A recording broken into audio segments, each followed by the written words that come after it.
लेकिन फिलहाल रुक करते हैं इंदौर का। एक बार फिर से पीयूष हमारे साथ जुड़े हैं और प्रत्याशी यहाँ से कांग्रेस के उनके साथ मौजूद है, उनसे जरा बातचीत करते हैं। पीयूष, ओवर टू यू, बातचीत करिए जरा। कांग्रेस के प्रत्याशी, कौन प्रत्याशी आपके साथ मौजूद है?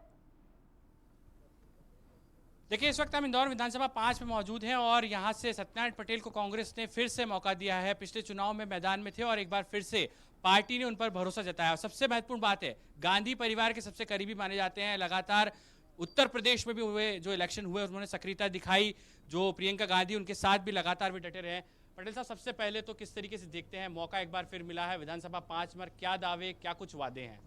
देखो, सवाल ये है कि हमको 5 नंबर विधानसभा में समस्त कार्यकर्ता की तरफ से और पार्टी की हाईकमान से लेकर माननीय प्रियंका गांधी हो, सोनिया गांधी जी हो, राहुल गांधी जी हो, या हमारे खड़गे साहब राष्ट्रीय अध्यक्ष जी हो, जितेंद्र भवर सिंह जी हो, और कमलनाथ जी हो, और माननीय दिग्विजय सिंह जी, और सभी सम्मानित वरिष्ठ नेताओं के माध्यम से मुझे यह अवसर मिला है। मैं इनका सबका हार्दिक अभिनंदन करता हूं और आभार व्यक्त करता हूं। और जो मौका पार्टी ने पुनः मुझे दिया है, तो हम सब मिलकर, कांग्रेस परिवार के लोग मिलकर इस विधानसभा को बहुत ही अच्छे वोटों से इस बार चुनाव जीत कर करें। विधानसभा 5 में लंबे समय से बीजेपी का कब्जा है। हालांकि पिछले इलेक्शन में आपने बहुत कड़ी टक्कर दी थी, कम मार्जिन से आप हारे थे।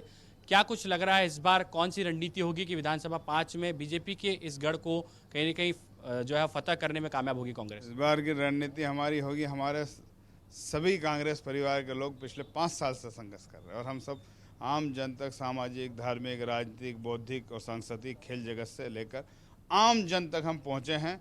और हमारा पूरा प्रयास है कि इस बार हम हजारों की तादाद में यहाँ से चुनाव जीतेंगे और जीतकर एक इस 20 साल की जो हमारी भारतीय जनता पार्टी की जो ये सीट पर हम कामयाब होंगे। क्योंकि मैं पिछली बार भी भारतीय जनता पार्टी से ये सीट हमने छीनी थी और इस बार भी हम उनसे छीनेंगे। क्या लग रहा है, किस तरीके से जो ऐसे नेता हैं जो लगातार दावेदारी कर रहे थे, उन्हें कैसे मनाया जाएगा? क्योंकि लंबी फहरिस्त थी कांग्रेस से टिकट मांगने वालों की। ये देश आज़ादी से आज तक कांग्रेस की ऐसी कौन सी विधानसभा, ऐसी कौन सी लोकसभा है जब हमारी पार्टी में प्रजातांत्रिक व्यवस्था है, वहाँ तमाम लोग टिकट मांगते हैं, मिलता एक को है। तो हमेशा हर प्रकार जो हमारा संगठन का नियम है, रूल्स है, उसके तहत हम सभी लोग एक साथ बैठकर पूरा संघर्ष करेंगे। देश आज़ादी से पूर्व, देश आज़ादी के बाद भी भाई मतभेद थे, चाहे वो हमारे महात्मा गांधी जी का हो, हमारे सरदार वल्लभ भाई पटेल जी का हो, नेहरू जी को, मतभेद एक राजनीति में हमेशा रहा, लेकिन मनभेद नहीं रहा। तो हमारी पार्टी में हमेशा हर स्तर पर हमेशा छोटे मोटे मतभेद रहे, लेकिन जब भी पार्टी की बात आई, संघर्ष की बात आई, एक है। क्या कुछ मुद्दे हैं विधानसभा 5 के, खास तौर पर जिन्हें लेकर आप मैदान में नजर आएंगे? मुद्दे, जनता की अदालत में हम जाएंगे, मुद्दे तमाम हैं। मुद्दे तो तमाम भ्रष्टाचार के, चाहे व्यापम घोटाला हो, चाहे पटवारी घोटाला हो, चाहे तमाम जिसकी श्रृंखला, चाहे मिड डे मील घोटाला हो, मैंने जिसकी मैं संख्या दूंगा तो न जाने कितनी हो जाएगी। तो इन सब मुद्दे को लेकर, रोजगार का मुद्दा है, बिजली के बिल लोगों के यहाँ घर में अनशन डाला, लोगों के मौलिक अधिकार नहीं मिल पा रहे हैं, तो ऐसे तमाम मुद्दे को लेकर हम जनता की अदालत में जाएंगे और जाकर जनता की अदालत फैसला इस बार कांग्रेस के पक्ष। चलिए, फैसला होगा जनता का, लेकिन कॉन्फिडेंट नजर आ रहे हैं साफ तौर पर सत्यनारायण पटेल, और विधानसभा 5 से एक बार फिर से मैदान में है। लंबे समय से बीजेपी का राज है, लेकिन कह रहे हैं कि इस बार कहीं न कहीं ये बीजेपी का किला फतह करने में कांग्रेस कामयाब होगी। अब देखना होगा कि विधानसभा 5 में किस तरीके से जया यहाँ पर पूरी ताकत के साथ कांग्रेस लड़ती है।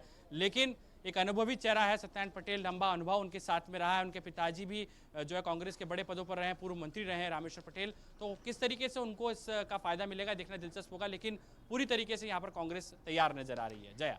बिल्कुल पीयूष, लेकिन आपसे ये भी समझना चाहेंगे, क्योंकि चलिए, शुक्रिया आपका पीयूष फिलहाल जानकारी के लिए और बातचीत के लिए। कांग्रेस प्रत्याशी सत्यनारायण पटेल इस वक्त मौजूद थे पीयूष के साथ, जिन्होंने बताया है कि किस तरह से बीजेपी के इस किले को भेदने का वो काम करेंगे, एक नई रणनीति के साथ मैदान में उतरेंगे।